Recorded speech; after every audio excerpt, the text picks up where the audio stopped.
Welcome to the Retirement Wealth Podcast. We're so glad you're joining us today. Absolutely. It's great to be here. You know, many folks are always looking for new ways to boost their income in retirement, right? Definitely. And one option that's been gaining a lot of traction is real estate syndications. Yeah, exactly. It's a fascinating way to generate passive income without the usual headaches of being a landlord. For sure. And today we'll dive into how these syndications work, what to look out for, and how they can fit into a broader retirement plan. Plus, we'll touch on some of the benefits and risks involved, so you can make informed decisions. And let's not forget about the importance of diversification. Real estate can play a key role in that. Right. It's all about creating a strategy that aligns with your financial goals. So whether you're just starting to think about retirement or you're already in it, there's something here for everyone. Absolutely. Let's jump in and start exploring how real estate syndications can be a game changer for your retirement planning.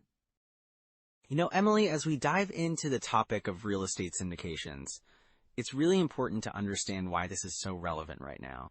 I mean, we're living in a time where retirement timelines are shifting. A lot of people are realizing they need to rethink their approach to retirement income. Absolutely, David. With so many uncertainties in the economy, it's almost like we're constantly on our toes. Like, how do we secure that financial future? Right, and inflation is one of those big factors. It can really eat away at fixed income sources like Social Security. Just think about it. What was $1,000 worth 10 years ago is not the same today. Yeah, it's kind of scary when you think about it. I spoke to a friend recently, and she mentioned how her parents' retirement income just doesn't stretch as far as it used to. They really have to budget carefully just for basic expenses. Exactly, and that's where real estate syndications can offer an alternative. They can provide a potential hedge against inflation because, historically, real estate tends to appreciate over time, right? Yeah, and not only that, but they can also generate income. I mean, the idea of passive income is so appealing, especially for those looking to retire or who are already in retirement. Definitely. And let's not forget about market volatility. The stock market can be unpredictable, and we've seen some pretty wild swings lately. Totally. I remember talking to a retiree last month who had a significant portion of their savings in stocks. They were really worried about their portfolio's performance and how that would impact their retirement lifestyle. That kind of uncertainty can be really stressful. Real estate syndications offer a way to diversify your investments and potentially reduce that volatility. It's not about putting all your eggs in one basket, you know? Right, and there's also the tax efficiency aspect. I think a lot of people overlook this. Real estate can come with some tax advantages that other investments might not offer. Exactly. For instance, with real estate, you can benefit from depreciation, which can help offset income. So some retirees might find that they can keep more of their hard-earned money in their pockets rather than handing it over to Uncle Sam. That makes a lot of sense. And then there's the healthcare cost factor that's looming over many people's heads right now. Yes, healthcare costs are rising, and they can really impact your retirement budget. Having a diversified income stream can help alleviate some of that pressure. I was reading a study that suggested many retirees underestimate their healthcare expenses. It can get overwhelming. Absolutely. One client I had, let's call her Susan, she was shocked when she realized how much she needed for healthcare in retirement. She thought she'd be fine with her savings and Social Security, but when we crunched the numbers, it painted a different picture. Wow, that must have been an eye-opener for her. It really was, and that's why it's so crucial to have a solid plan in place. Legacy planning is also something to think about. How do you want to leave your assets for your loved ones? Yes, and that's another great use for real estate syndications. They can be part of a larger estate strategy, providing not just for your needs, but also leaving a legacy behind. Right, and with the current economic trends, more people are looking for ways to create sustainable income streams. It's all about finding what works best for you in this changing landscape. Definitely. It's like a puzzle, and every piece matters. And I think there's an emotional side to all this, too. The peace of mind that comes with knowing you have your financial future secured. Exactly. The emotional aspect is often overlooked, but when you know you have a solid plan, it can really reduce anxiety. It allows you to enjoy retirement without constantly worrying about money. I love that, because at the end of the day, retirement is supposed to be about enjoying life. It shouldn't be filled with stress about finances. Well said, Emily. So all these factors combined, retirement timelines, inflation protection, market volatility, tax efficiency, healthcare costs, and legacy planning, make real estate syndications a compelling option for many people right now. And it sounds like it's a good time to explore this further. So let's dive into some core strategies that can help our listeners navigate this space effectively. So let's dive into some core strategies. One of the biggest questions I get is, how do you really incorporate real estate syndications into your overall retirement plan? Right, and that's such a great point. I think a lot of people hear the term real estate syndication and feel overwhelmed, you know? Absolutely, but it's actually quite straightforward. A real estate syndication is essentially a group of investors pooling their money to invest in real estate projects. This can provide passive income without the hassle of managing properties directly. Yeah, that sounds appealing. So how does this fit into a retirement strategy? Well, first, it's important to consider diversification. You might have a portion of your portfolio in stocks and bonds. Let's say a 70-30th split, which is pretty common for someone nearing retirement. But adding real estate syndications can help diversify that, potentially providing a steady stream of income. So if someone had a $500,000 retirement portfolio, they might allocate, $50,000 to $100,000 into real estate syndications? Exactly. That's a solid approach. You want to ensure you're not overexposed, but at the same time, real estate can provide that additional income stream, especially if you're looking to supplement Social Security or other retirement income sources. Speaking of income, how does the cash flow from these syndications compare to, say, dividends from stocks? Good question. Typically, real estate syndications can offer returns in the range of 6% to 10% annually, depending on the project. That can be more predictable than stock dividends, which can fluctuate based on market conditions. And I assume that cash flow can be a big help for retirees, especially those who want to maintain a certain lifestyle without dipping too much into their principal, right? Exactly. It's about creating that balance. You want to have enough income to cover your expenses while keeping your investments growing. That's where the 4% rule comes into play. Right. So for people unfamiliar with it, the 4% rule suggests that retirees can withdraw 4% of their initial retirement portfolio annually, adjusted for inflation, without running out of money. Yes, and it's a great guideline. But it's not one size fits all. Personal circumstances, market conditions, and other income sources like syndications all play a role. That's a good point. So if someone has a portion of their income coming from a syndication, they might be able to adjust their withdrawal rate? Exactly. If you're getting, say, $30,000 a year from syndications, and your total portfolio is $500,000, you might feel comfortable withdrawing less than 4% from your investments. So it's like you're layering your income sources. Yes, and that's key. You want to create a bucket strategy where you have different buckets for different needs.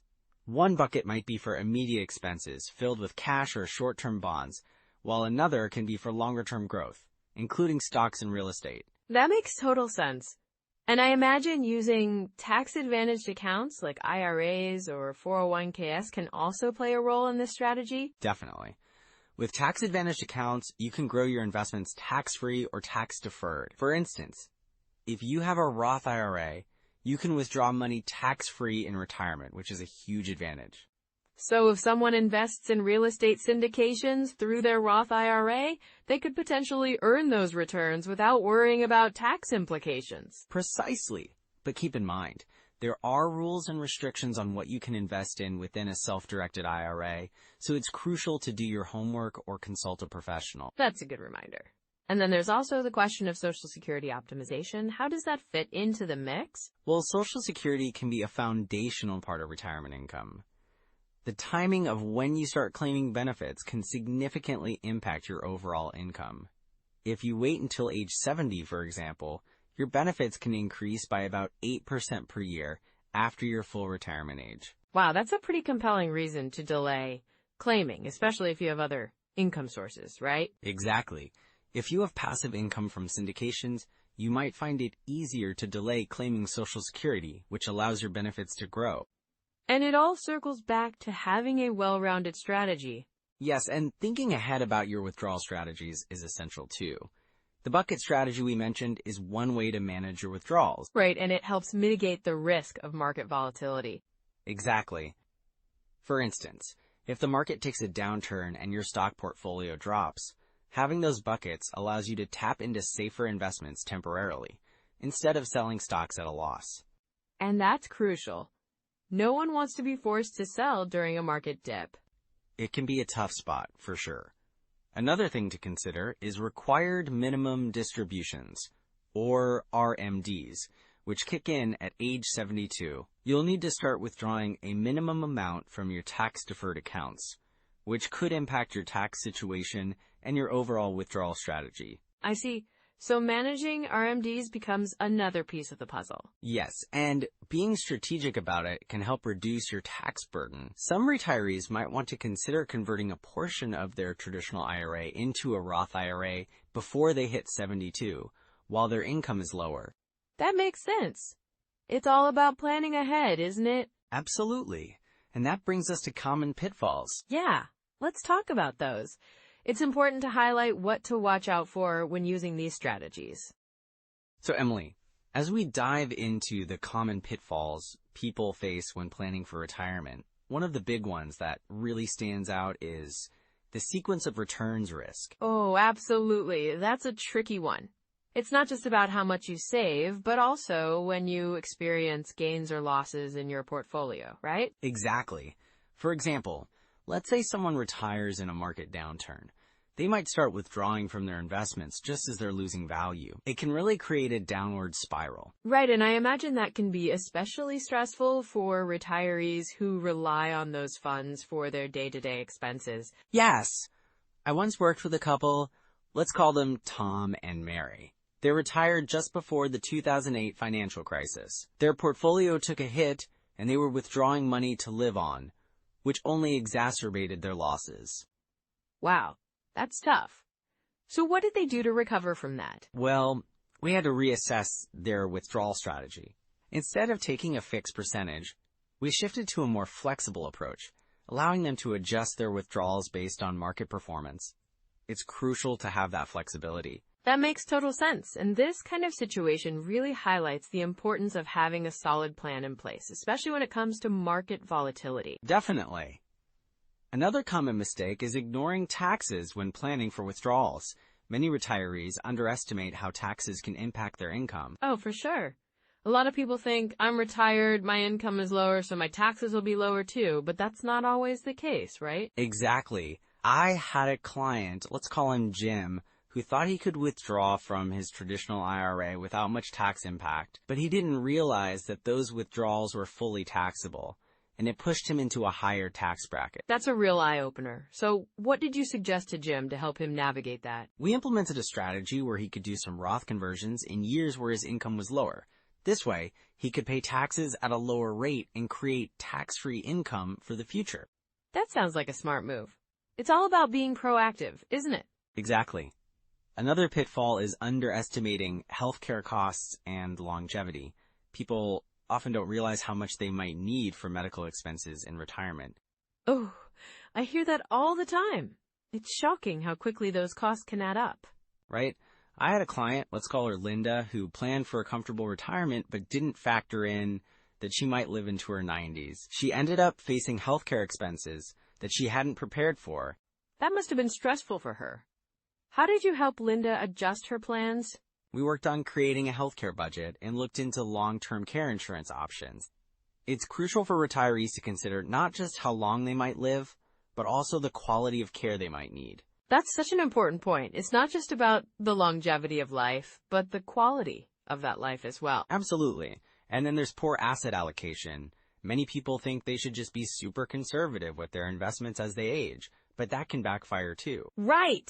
It's like they forget they still need growth to outpace inflation. Exactly. A client, let's call him Steve, was so risk-averse that he put all his money in bonds and cash. When inflation hit, his purchasing power dwindled, and he found himself struggling to maintain his lifestyle. That's a tough lesson to learn. What did you recommend to Steve? We diversified his portfolio to include some equities, even in retirement. I explained that having a balanced approach could help protect against inflation while still providing the income he needed. That's such a great strategy. And then, of course, there's the issue of claiming Social Security too early. Yes, many people rush into claiming benefits because they think they'll miss out if they wait, but claiming early can really reduce their lifetime benefits. Exactly. I had a friend who did just that.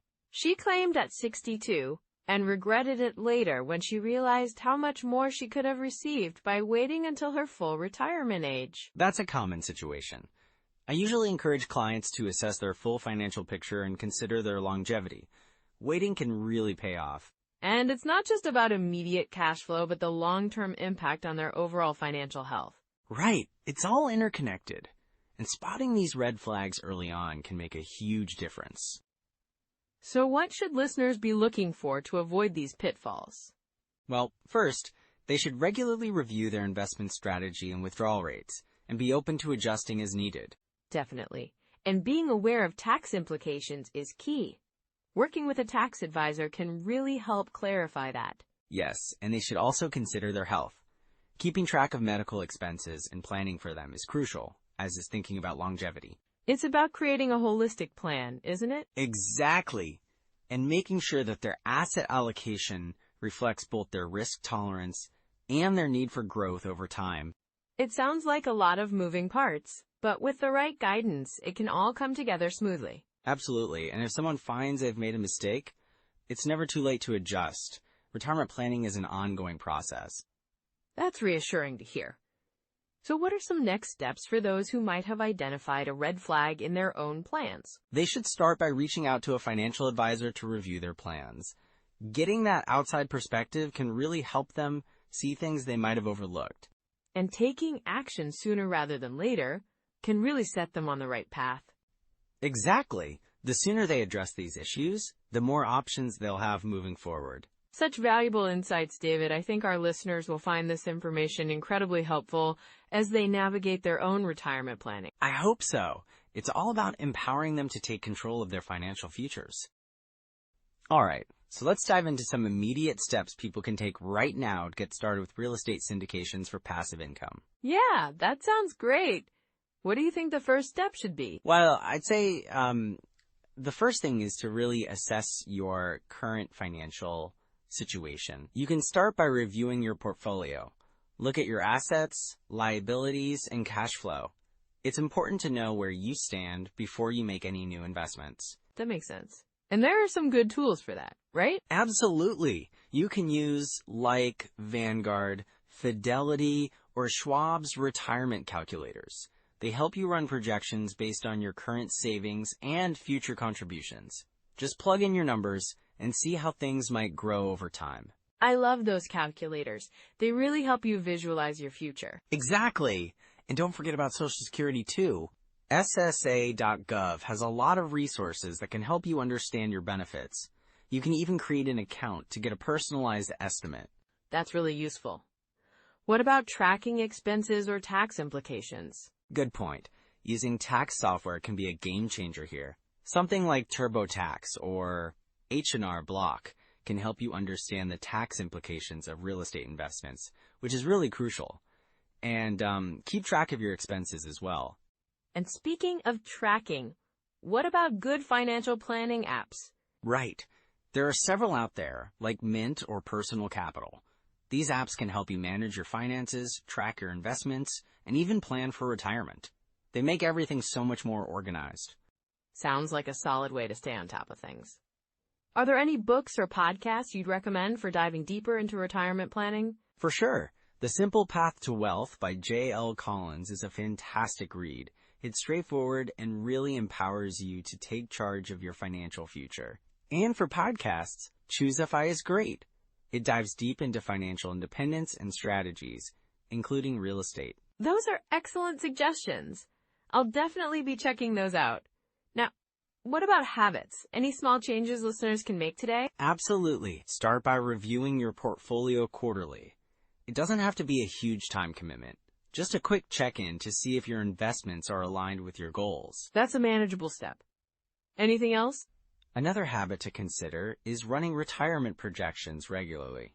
just to stay informed about whether you're on track. The more proactive you are, the better your retirement plan will be. I love that idea. And it's never too late to improve your plan, right? Exactly. No matter where you are in your journey, there's always room for improvement. And taking those small, consistent steps can lead to big changes over time. So empowering to hear that. And there's so much available to help people along the way. Right. Just remember to network as well. Connecting with other investors or joining local real estate investment groups can provide invaluable insights. And you might find partners for syndications too.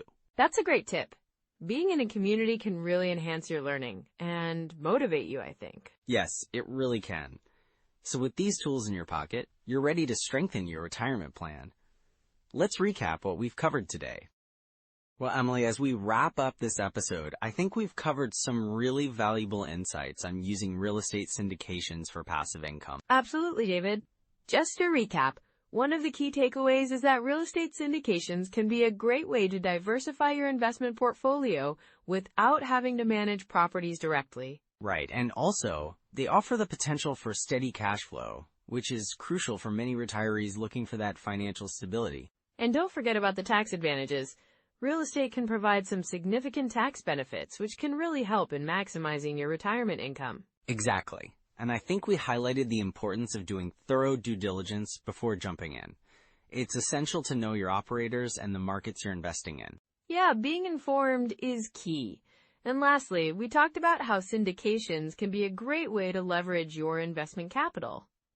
It allows you to pool resources with other investors, which can lead to bigger opportunities. Well said, Emily. It's all about building and protecting that retirement wealth, right?